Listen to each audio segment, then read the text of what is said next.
We've adapted the way we do a lot of everyday things during this pandemic, including how we work out. But some people are adapting better than others. Alex Hutchinson is an author and journalist and writes about the science and fitness and exercise. And tomorrow night, he's hosting a virtual talk for the Regina Public Library, and he joins me now.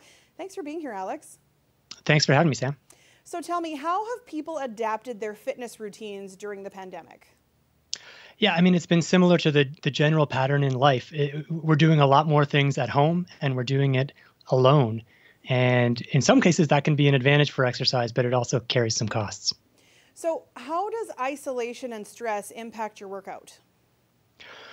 It's amazing how much of a difference your mental and emotional state can affect or can make when you're exercising. And it can make things feel physically harder.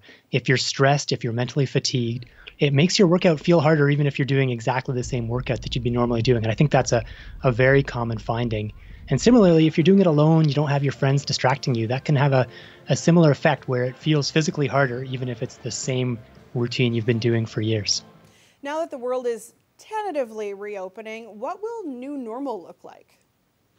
Yeah, we've all been running the various simulations and possibilities in our head, wondering, what is the Queen City Marathon going to look like in the new normal? Or are we going to be starting every 30 seconds instead of in a mass crowd? I think, for the foreseeable future, indoor exercise is going to be very different. No one's going to want to crowd into a sweaty, poorly ventilated space. And so I think we're going to, through the summer and even through the fall, the differences aren't going to be major, but where we're really going to confront big changes is in the winter when we would normally be doing everything inside. On that note, this could go on for quite some time. What types of exercise might work best under that quote unquote new normal?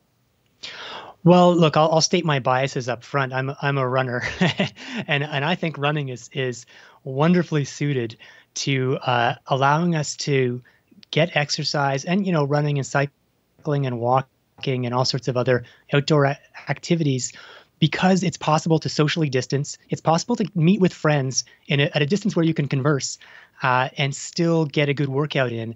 And it's hard to come up with other options that check the box of social connectivity as well as a good workout and, getting some nice time in the sun. But come winter in Saskatchewan, it's like minus 30 here. Do you have any tips for us? Well, I will say that I know the Wascana Park Run, which is a local free 5K that's every Saturday at 9 a.m. when there's no pandemic in effect.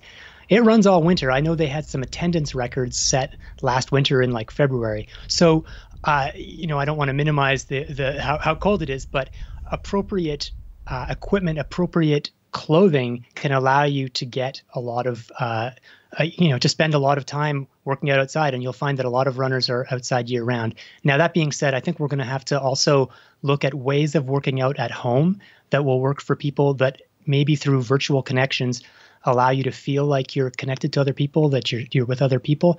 And also think about some of the indoor spaces that might be suitable for socially distanced exercising.